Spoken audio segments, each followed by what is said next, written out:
From Lagos, the nation's commercial capital, this is the news at 10. Live from Channels Television. Reporting tonight, Anne Waodo. Hello and welcome. Tonight, Federal High Court in Abuja sets January 22 for start of Omoyele Sowore's trial over criminal defamation of President Bola Tinubu. Local contractors stage fresh protest at Ministry of Finance over delayed payments for completed projects. Vice President Kashim Shettima unveils Nigeria House in Davos, Switzerland as 2026 World Economic Forum begins. And at least 39 people have died, dozens have been injured as two high-speed trains collided in southern Spain. And on business, IMF upgrades global outlook, projects 4.4% growth for Nigeria in 2026. Sports news tonight. World number 4 Novak Djokovic reaches historic March win at Australian Open with clinical serving display. And from the nation's capital, Kaduna State government security agencies deny reported abduction of over 100 Christian worshippers in Kaduna.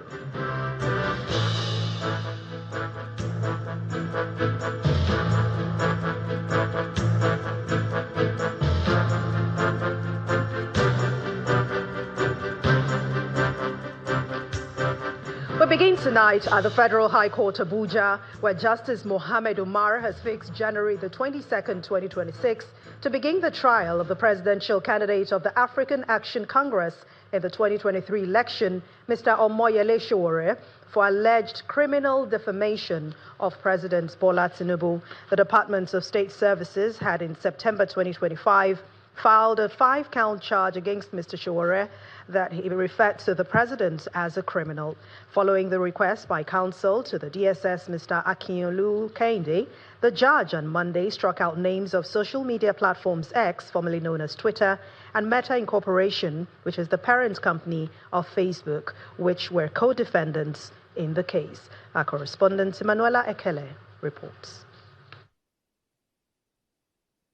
The suit instituted by the Department of State Services, DSS, against the presidential candidate of the African Action Congress, AAC, in the last election, and human rights activist Omoyele Sowore for the alleged criminal defamation of President Bola Tinubu resumes at the Federal High Court, Abuja. Mr. Sowore shares conversation with his lawyers while he waits for the commencement of the case. The DSS had filed a 2-count amended charge against him on December 5, 2025, bordering on defamation of President Tinubu as president of the country. In the amended charge, Sowore is listed as the sole defendant. He pleaded not guilty to the charges when it was read to him. Further proceedings were, however, stalled when counsel to Sowore, Mr. Marshal Abubakar, objected to the move by counsel to the DSS and Senior Advocates of Nigeria, Kehinde Akinlolu, to call the first prosecution witness. Mr. Abubakar argued that the prosecution has not provided the defendant with sufficient material to enable him to prepare for his defense. He cited Section 36, Subsection 6 of the Constitution and Section 379, Subsection 1 of the Administration of Criminal Justice Act. He said his client was entitled to be served with the names of the prosecution's witnesses, a summary of their testimony, among others. Although Mr. Kehinde faulted Abubakar's argument, insisting that the prosecution had done all that was required of it, Justice Umar directed him to provide the defendant with summaries of what his witnesses were coming to say during the trial. They said, they need to know the name of the witnesses we are fielding, they need to see the witness statements and all that. And we told the court that what the law requires us to do is to list our witnesses, the documents we want to tender, and a summary of the case we are bringing before the court, which we did. But the court, in order to ensure that there is no complaint of anybody saying that his right to fair hearing has been breached, said that we should oblige them with a summary of the case our witness will be coming to tell the court. They also did not inform us ahead or serve us in line with the principle of front-loading the allegations of their witnesses against us in court today. The case has been adjourned to January 22 for commencement of trial. Emanuela Ekele, Channels Television News. Meanwhile, Justice Hamza Muazu of the Federal Capital Territory High Court has reserved the date to rule on an application challenging its jurisdiction to hear a defamation lawsuit instituted by the Nasarawa State Governor against the Vice Chancellor of the University of Nkara in Benue State. Governor Abdullahi Sule is seeking 100.5 billion naira in damages over alleged statements made by the Vice Chancellor, Professor Zachary Gundu, last July, accusing the governor of providing a haven to Fulani herdsmen who launched attacks on Benue communities. The Vice Chancellor, through his counsel, Sebastian Hon, had challenged the jurisdiction of the FCTA High Court to try him, as the alleged statement was made in Makurdi, in the Benue State. The date for the ruling will be communicated to parties in the suit. We moved our application challenging the jurisdiction of the FCTA High Court to hear and determine this suit. Of course, the claimant's counsel responded, and the matter was adjourned for ruling on the date to be communicated to us. So that's just what happened. It was a brief sitting, but we marshaled our arguments and they marshaled theirs. Majority of the paragraphs of the statement of claim, because Nasarawa State government joined in suing, and we based our arguments on the fact that government cannot sue for defamation. So in those paragraphs, they combined the allegations and their reliefs of both the government and the governor. So we are saying that the court cannot sift in between to determine which applies to who. And secondly, we challenged territorial jurisdiction. We also challenged the competence of the writ of summons because of what we saw were fundamental errors on the process. Local contractors have again staged a peaceful protest at the Federal Ministry of Finance in Abuja over continued delay in payments for executed projects. The protesters blocked the entrance of the headquarters of the Federal Ministry of Finance with their vehicles singing solidarity songs and displaying placards that contained their demands. The arrival of the Minister of State for Finance, Mrs. Doris Uzokanite, who had been to force her way through, was met with stiff resistance from the protesters as her security detail had to fire a gunshot to scare the protesters before making way for their principal. Outside the headquarters of the Federal Ministry of Finance complex, members of the Indigenous Contractors Association blocked the entrance into the complex as they protest unpaid sums of money for executed and commissioned projects.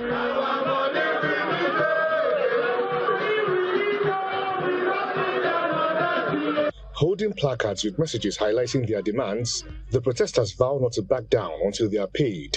None of our contractors has received 1 naira. Even the ones that they were supposed to raise their warrants for, we've given them all their needs. To date now, we've not seen any warrants approval. The situation reaches a flashpoint when the Minister of State for Finance arrived and attempted to access the premises.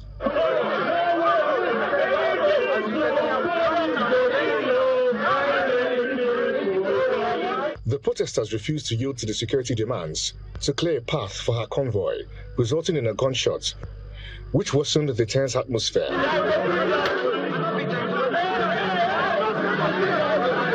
This is the bullet. Read the bullet. This is the bullet.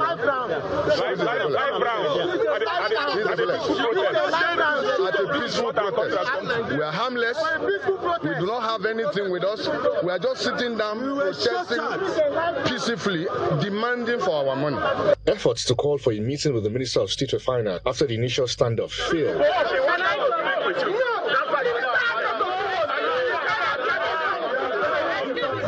contractors staged several protests last year, which led to the setup of a committee by President Bola Tinubu to look into the matter.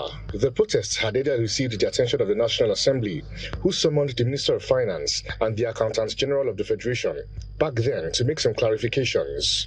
Local contractors, they gave us the envelope, they gave us the list.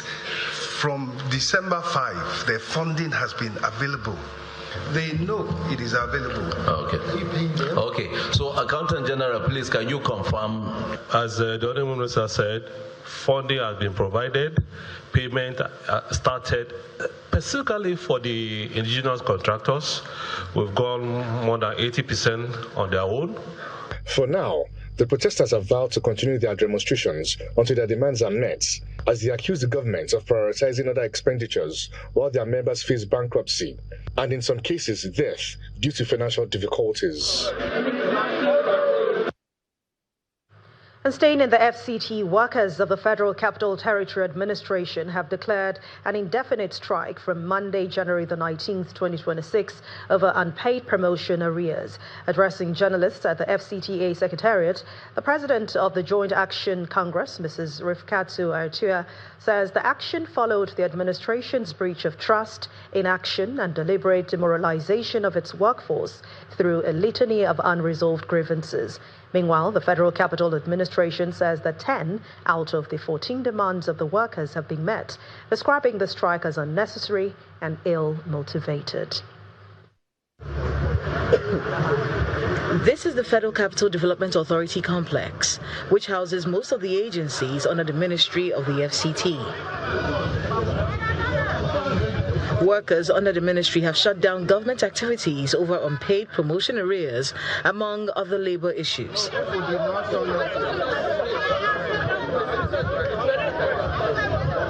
However, the atmosphere is calm as security operatives take positions at the entrance to the complex. The workers under the Joint Union Action Congress are demanding payment of outstanding promotion arrears and wage awards, conduct and release of stalled promotion exercises, cessation of service extensions for retired directors and permanent secretaries, remittance of pension contributions and National Housing Fund deductions, addressing the mass failure, reportedly 77.5% in the 2024 promotion examinations. We called their attention to it, but nothing was done.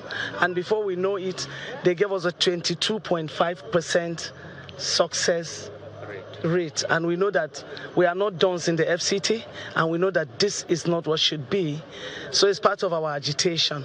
The strike follows the expiration of a 7-day ultimatum issued on January the 7th, 2026 by the workers. They're insisting that all workers should stay away from work across the 6 area councils. Before now, we have had meetings with the DSS who are fronting for the security, and you know, FCT is volatile right now. The elections for the area councils are by the corner. So many people are having their agitations, and so we don't even want staff to come to work. For we that are here are representative of the staff, and we want it as peaceful as possible.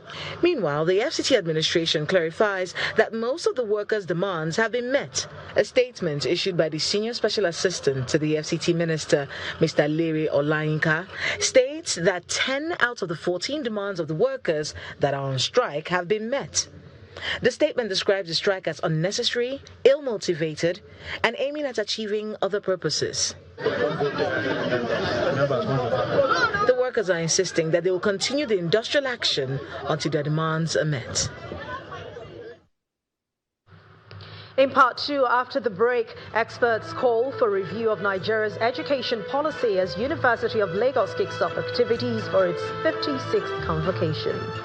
Please join us again.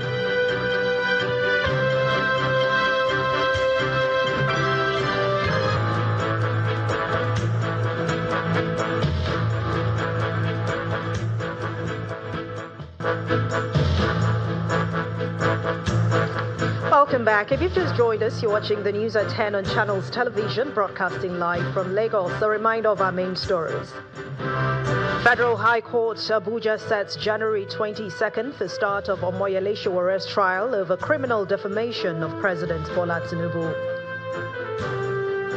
Local contractors stage fresh protest at Ministry of Finance over delayed payments for completed projects. Vice President Kashim Shettima unveils Nigeria House in Davos as 2026 World Economic Forum begins in Switzerland. And at least 39 have died and dozens injured as two high-speed trains collide in southern Spain.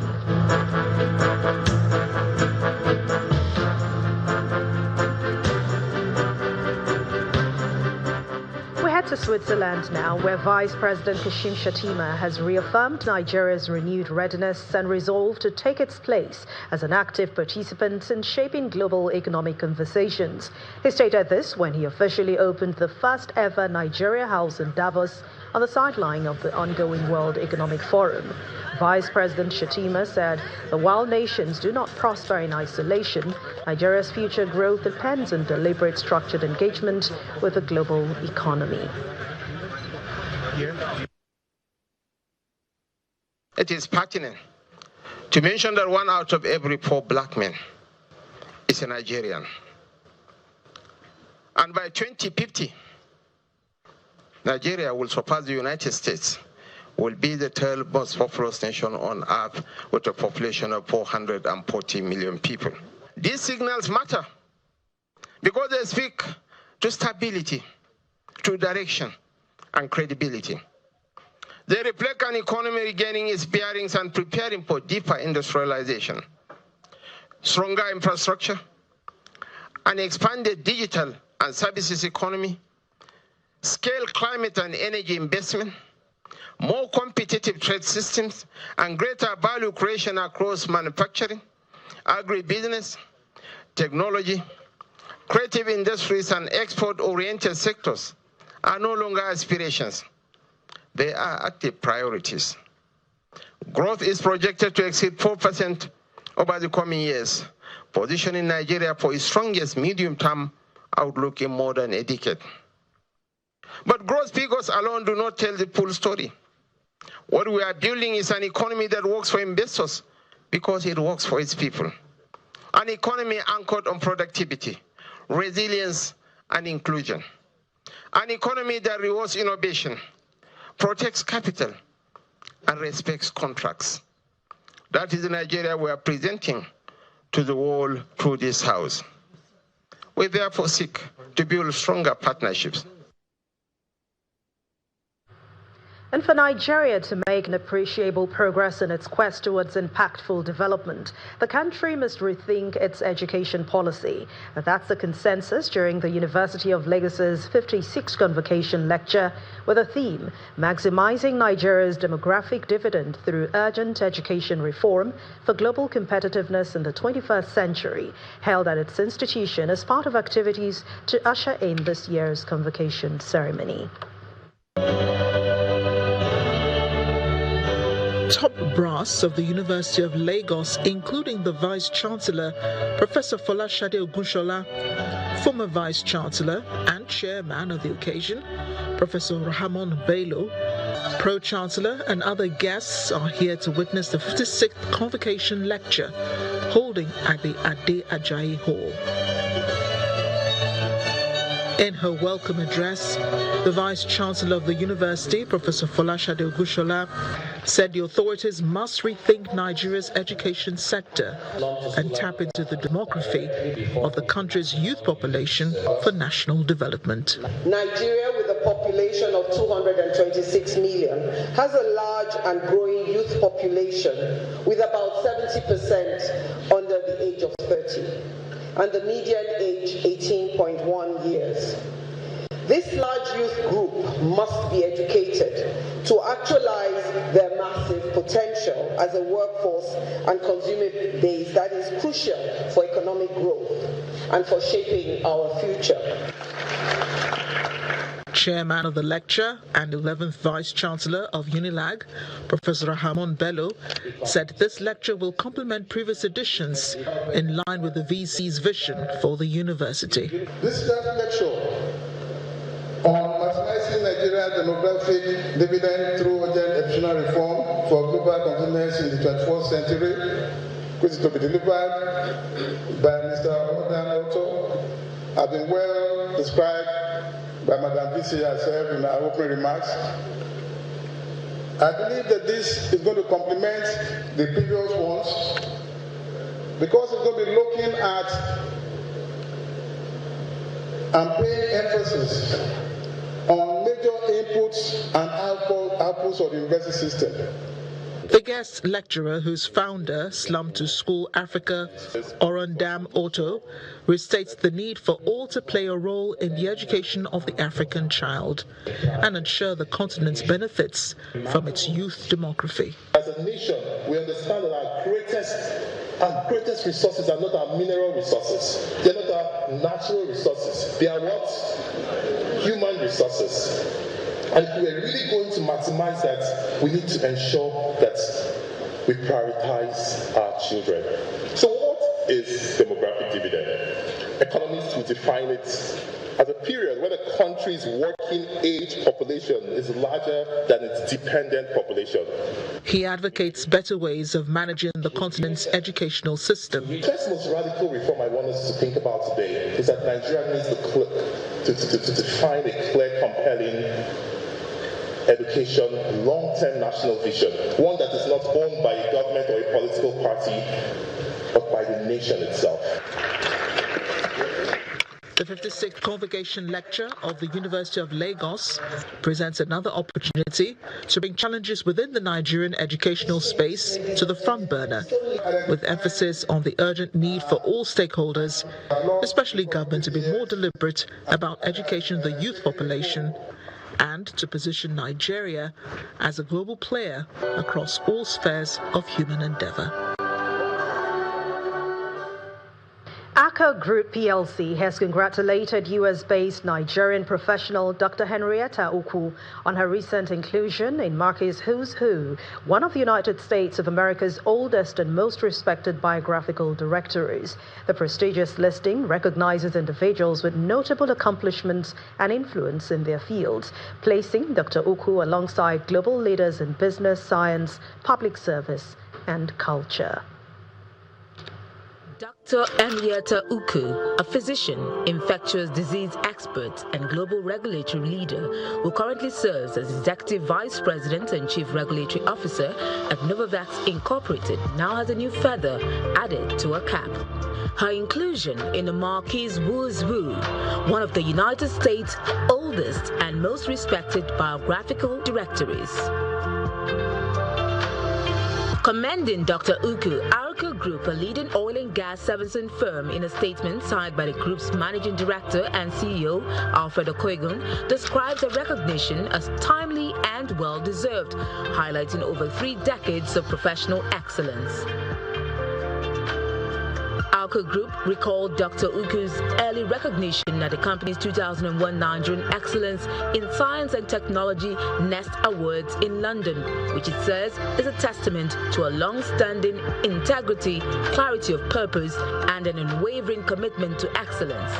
The award was established to recognize outstanding Nigerians whose work had gained global standards of excellence in science and technology. Aker's commendation emphasizes not only Dr. Ukwu's accomplishments, but also her enduring influence on global regulatory science and quality assurance, fields essential to public health, innovation, and international collaboration.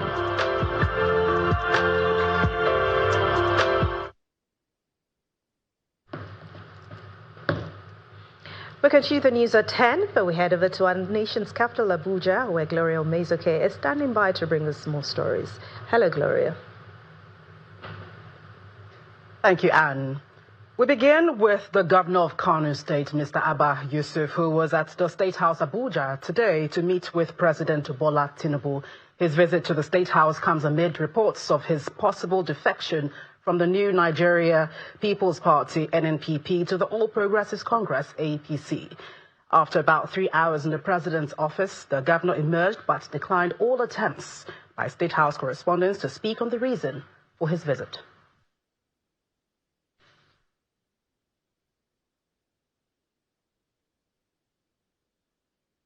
And to Edo State, where the governor, Monday Okpebolo, has encouraged members of the All Progressives Congress, as well as intending members, to undergo the party's electronic registration, which he describes as a simple exercise.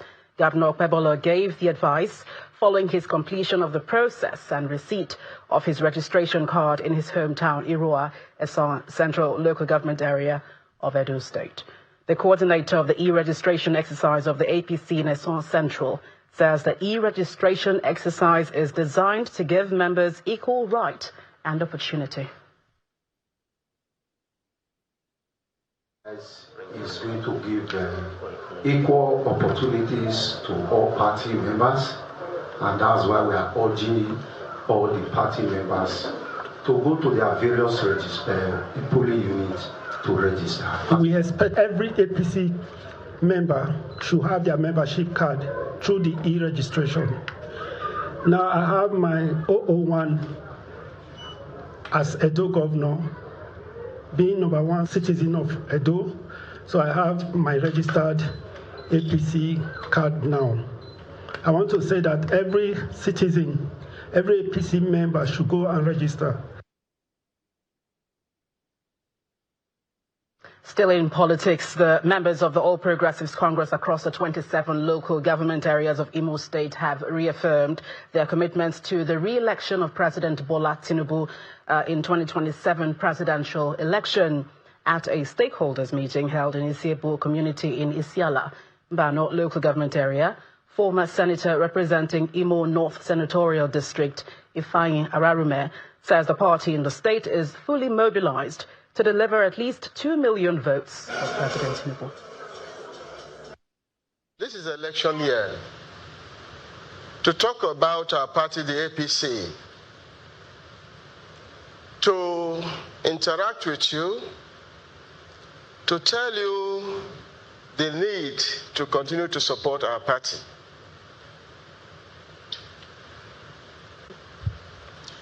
And to tell our people the need to continue to support our president so that he returns to complete the very good work that he has started. And I'm sure for us to achieve that, we must work as a party that is united in Imo. We must also work as a family, one APC family in Imo State. Everybody must ensure that we revalidate those who are members. And for those of our people who are not members yet, or our friends who are not members yet, must also ensure that they go and register. As we register and as we revalidate our membership, if APC comes up tomorrow with 2 million members in Imo State, what does that tell you? It tells you that APC is already won the election.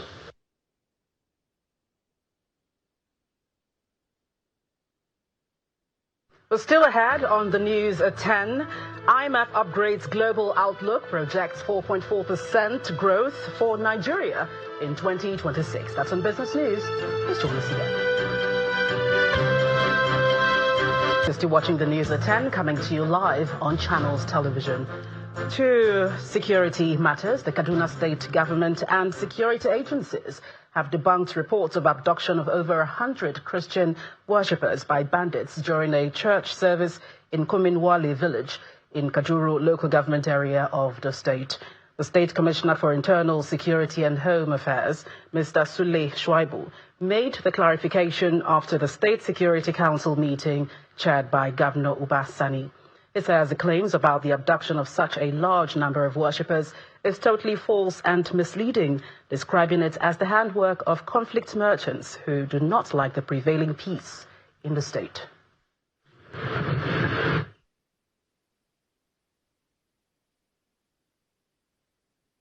For a crucial meeting chaired by Governor Uba Sani. During the meeting, security agencies, traditional rulers and top government officials review the security situation across the state, focusing on reports of an alleged mass abduction of Christian worshippers in Kajuru local government area of the state. Addressing reporters, the Kaduna State Commissioner for Police and the Commissioner for Internal Security debunked the report, which they describe as misleading and false, including an ongoing military operation in the area to clear the area of bandits and other criminal elements. I want to warn some of these troubleshooters. Please stop giving out false information to those discredit the state and the security agencies. We are here to make it abundantly clear to members of the public that the narrative from the Kajuru area that people have been kidnapped or whatever and the like of that is totally false, is not tenable, and we do not have any evidence of such. The chairman of Kajuru local government said he visited the community to find out the situation of things by himself and confirmed that the community is calm. So to the best of our knowledge, nobody in Kajuru local government from that village is in the hospital as a result of this attack. So I believe it's the rumor peddled by merchants who want to have, the peace that Kajuru is enjoying. It's not yet 100%, but at least compared to the past, we are doing well. So I'm challenging everybody to bring the name of anybody from that community. Amidst ongoing operations to track and neutralize criminal elements, security agencies are cautioning against politicizing security matters for personal interest. That's it from the nation's capital. It's back to you, Anne, for more on the news at 10. Thank you very much, Gloria. And back here in Lagos, a disaster was averted earlier today after a diesel-laden tanker fell and slipped its content on the Liverpool Bridge in the Apapa area of Lagos State. The incident sparked panic as residents were seen converging on the scene and scooping the spilled product. Residents of Apapa in Lagos State scrambling to scoop diesel after a tanker fell on the Liverpool Bridge, spilling its highly flammable content onto the road. Despite warnings of the possible dangers of such activities in the past by relevant government agencies, the residents showed little concern for their lives. Minutes after the spill, security operatives, emergency responders, and safety officials arrived at the scene to contain the leakage and prevent a possible disaster. For safety reasons, the road leading to the top of the bridge was cordoned off, bringing vehicular movement to a halt.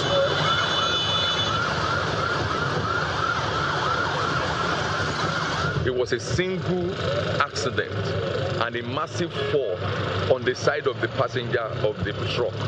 So what that speaks to us is that at every bend, there is a minimum speed with which you approach the bend. It's a turning angle bend. That is a safety limit. It is good for the good people of Lagos State to know that at every bend, there is a speed limit that will sustain your safety. So this very driver did not maintain that safety speed limit. I cannot go and evacuate the market. It's a function of the local government, the state government, and the federal government to enforce. Imagine if it was a PMS truck, nothing less than 100, 200 lives would have been lost today. But thank be to God, this is a red flag to the authority to look inward to what they can do to help resettle the market people here. As I speak to you, the product spilling here goes down to the market, which is not very, very good. We are talking of a possible possibility of fire outbreak, which we want to prevent. After more than 3 hours of coordinated efforts, the situation was brought under control as the tanker was eventually removed from the road. The Lagos State Governor, reacting to the incident, re-emphasizes the need for residents to always prioritize their safety. There was a fuel tanker on Apapa that had to spill and was dropping fuel right down under the bridge, and we saw over 100 people scooping fuel. Thankfully, as our first responders and the police can again rescue people and can bring that, incident to a completely safe, accident-free situation now. These are some of the things that we continue to contend with. If anything has happened, it's not what we'll be talking about that we'll have seen this morning. The incident once again highlights the dangers of fuel scooping, which has in the past led to deadly explosions across different parts of the country, claiming many lives. Let's head to Oyo State now, where the government says it remains resolute in its commitment to make the state an investor's delight by providing enablers that help businesses thrive. Governor Seyi Makinde reiterated these promises at the second anniversary of the Signature Tower Hotel and Suites in Ibadan, the Oyo State capital.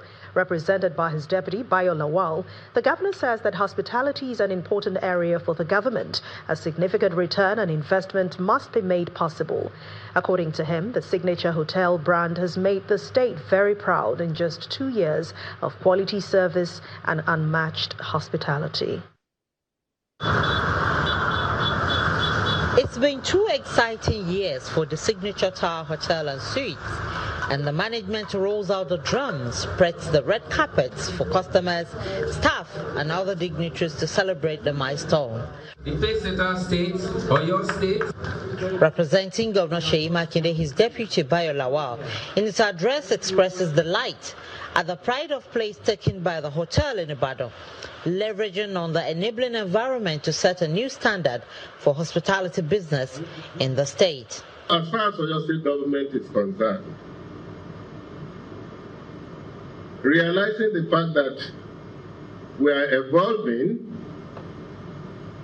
and we are creating an environment for businesses to thrive, so we must have in place or encourage establishment of hotels and hospitality outfits.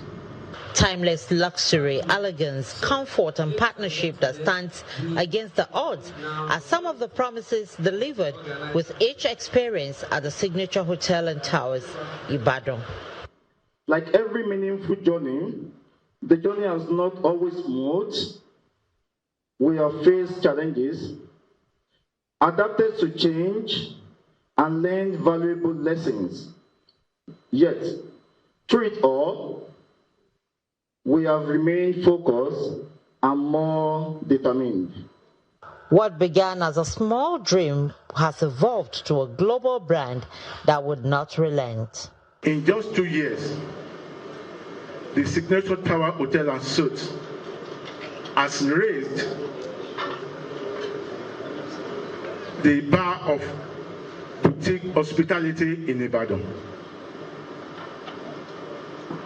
We have proven that excellence, structure, guest-centric services can thrive outside major commercial cities. As the brand celebrates 2 years of excellence, comfort, and safety in the hospitality business, it promises that more innovations are being infused daily for customer satisfaction. People that saw the Signature Tower Hotel and Suites when it started, they will be able to seeing it now after 2 years, they will be able to see that there's been a lot of improvements. For the management of the Signature, the years ahead promises more customer satisfaction and the enviable leadership in the hospitality business as they welcome new customers, even as they increase satisfaction for existing customers. We continue in the star world of business. Let's join Will Ebong to bring us more.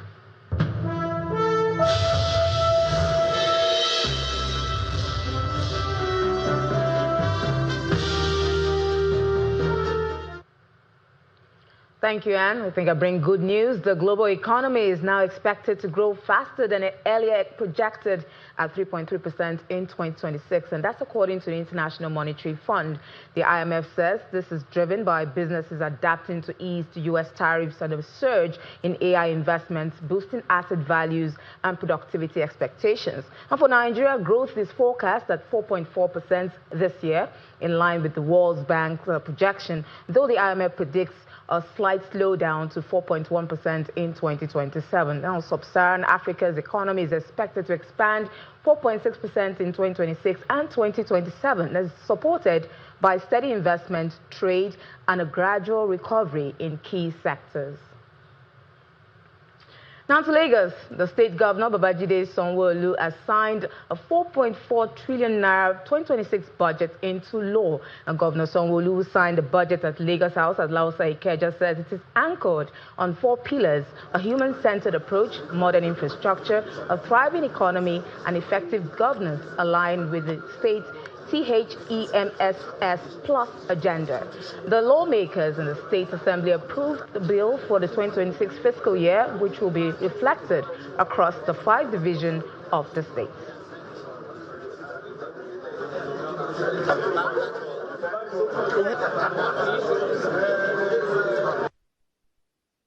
This is a budget that you have had your full input into, you have scrutinized, you have dissected, and you have taken your time to do the very constitutional provision, which is enshrined in our constitution independently to do due diligence. I want to thank you for the work you have done. The Russians will indeed thank you. We will notice that there's a slight increase from what we put forward, but that goes to show that the independence that you have, and the fact that you believe that the Russians actually also deserve more, and the fact that you believe that we also can do more. So we're excited and we're happy with the bill that you have brought forward here to us. For us in the executive, it is another opportunity for us to do the work and do it well. It's a budget of shared prosperity that has been properly christened, and sharing prosperity meaning that it's an inclusive government. It's a budget that wants to carry everybody along. And with that, we head to the domestic equities market, which opens the new trading week in negative territory. Here's John Makwa with the highlights.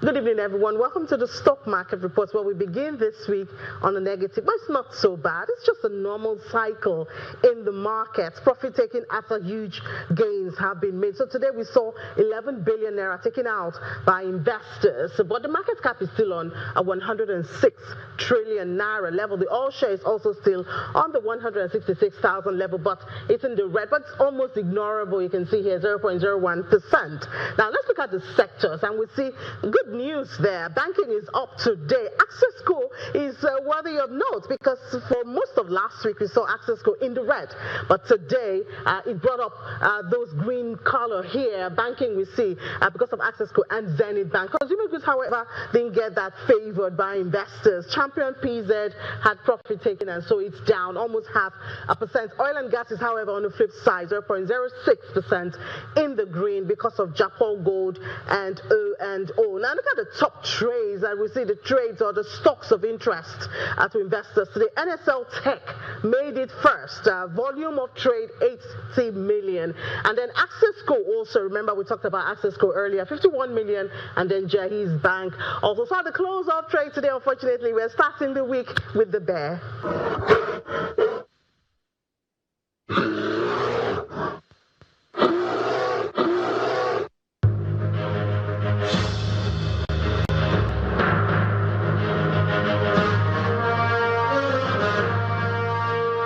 Thank you, Ini. The question is, can the bull make it back tomorrow? Well, let's see the snapshot of performance for other major equities around the world.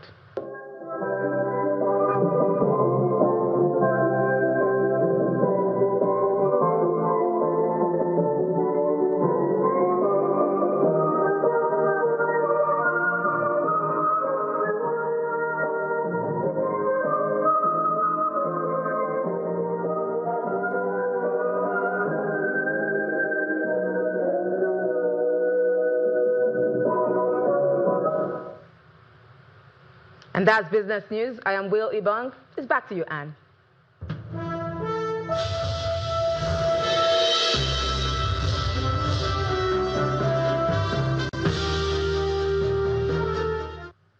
Thank you, Will. And outside our shores, at least 39 people have died and nearly 300 have been injured following a high-speed train collision near Cordoba on Sunday evening. The incident involving two passenger trains occurred at 8:06 p.m. local time. Let's join Simon Pusey with more international news and around the world in 5. Good evening and welcome to the Channel Studios here in London with your international news around the world in 5. At least 39 people have died in a train collision in southern Spain, and dozens more have been injured in the country's worst rail crash in more than a decade. Carriages on a Madrid-bound train derailed and crossed over to the opposite tracks, colliding with an oncoming train in Adumaz on Sunday evening. 400 passengers and staff were on board both trains. Emergency services treated 122 people, with 43, including 4 children, still in hospital. Creo que es un día de dolor para toda España, para todo nuestro país. It's a painful day for Spain, a painful day for the whole country. Our thoughts are with the victims and their families, to whom we want to send our condolences and solidarity. Queremos enviar nuestro recuerdo, nuestro pensamiento, nuestra solidaridad. US President Donald Trump has said he no longer feels obliged to think only of peace after he didn't receive the Nobel Peace Prize, as he again repeated his demand for control of Greenland. Jonas Gahr Støre is here, who is the Prime Minister of Norway. He's a great gentleman, highly respected, beloved in his country. In a message to Norway's Prime Minister, who he met here at the White House several months ago, Trump blamed the country for not giving him the prize. Over the weekend, Trump said he would impose a 10% tariff on goods from 8 NATO allies, starting in February if they oppose his proposed takeover, and threatened to raise it to 25% by June. Chilean President Gabriel Boric has declared a state of catastrophe in 2 regions where deadly wildfires have left at least 18 people dead. More than 50,000 people have also been evacuated in the Ñuble and Biobío regions, around 500 kilometers south of the capital Santiago. Boric said the death toll was expected to increase. The most dangerous fire has swept through dry forests bordering the coastal city of Concepcion. About 250 homes have been destroyed, according to disaster officials. Japan's Prime Minister Sanae Takaichi will dissolve Parliament on Friday, paving the way for an early election on the 8th of February that she hopes will translate her strong public polling into a big majority in the lower house. It was an extremely weighty decision that would determine Japan's course together with the people, Takaichi told a news conference in Tokyo. The country's first female leader and her cabinet have enjoyed high public support since taking office in October. Takaichi is now seeking a public mandate in the House of Representatives, the more powerful house in Japan. 13 school pupils have died in South Africa after their minibus they were travelling in collided with a lorry south of the city of Johannesburg. The crash happened on Monday morning at around 7 a.m. local time in the Vanderbilge Park. 11 students died at the scene, while 2 succumbed to their injuries later on. 2 other pupils remain in critical condition. The minibus driver crashed into the lorry after attempting to overtake the vehicles, with a police spokesman saying a case of culpable homicide would be open. 3 shark attacks have been reported in Sydney in a little over 24 hours, leaving at least 2 people seriously injured. That's according to local authorities. A man was taken to hospital in critical condition after being injured at Manly Beach on Monday evening. Hours earlier, an 11-year-old surfer had to be assisted off Sydney's DY Beach after a suspected shark bit his surfboard, with the local council urging swimmers and surfers to be cautious. The first incident saw a 12-year-old boy taken to hospital with critical injuries after he was attacked by a large shark while swimming in Sydney Harbour on Sunday afternoon. And China's birth rates sunk to a record low in 2025, despite the government rolling out a spate of incentives to boost it, as the country's population fell for the fourth straight year. Government data on Monday showed that the country's birth rate fell to 5.63 per 1,000 people, a record low since the Communist Party took power in 1949, while its death rate rose. Its population fell 3.39 million to reach 1.4 billion by the end of 2025, marking a quicker decline than the previous year. And that's your international news around the world in 5. Now back to the Channel studios in Lagos.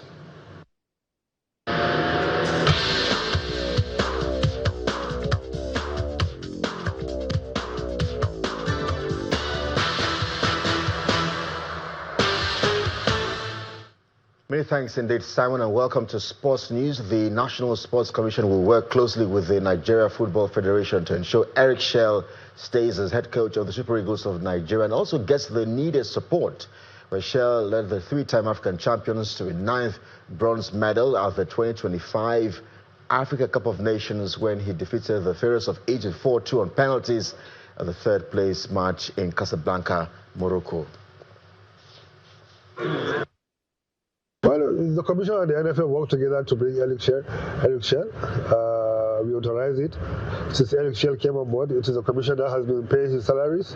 So, of course, we will definitely, anybody who loves Nigerian football, who's seen the trajectory we are going, we should be able to keep Eric Shell and be able to give him more time so that we can prepare more. Probably we can have another glorious era for Nigerian football. Remember, Westerhoff, when he started, 1990 was the final, 1992 was the third place. By 94, the team had matured, and 94 we had the best team, and that team dovetailed into the Olympics in 1996. So I believe we should be patient with him. We should all support him, and we should be able to do everything possible to keep him. Well, let's turn to club football now. Manchester City have completed the signing of Crystal Palace defender Mark Gay on a 5.5-year contract for £20 million. City stepped up their pursuits of the England international after suffering an injury crisis said to have.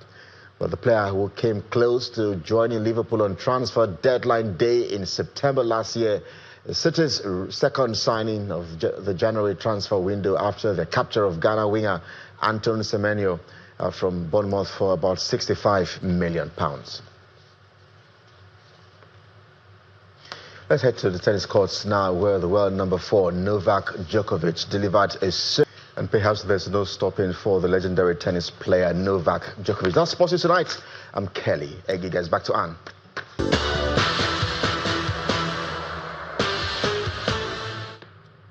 Thank you, Kelly. And the main news again.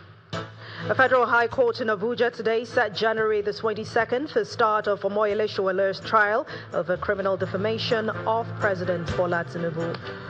Also today, Vice President Kashim Shettima unveiled Nigeria House in Davos, Switzerland, as 2026 World Economic Forum begins.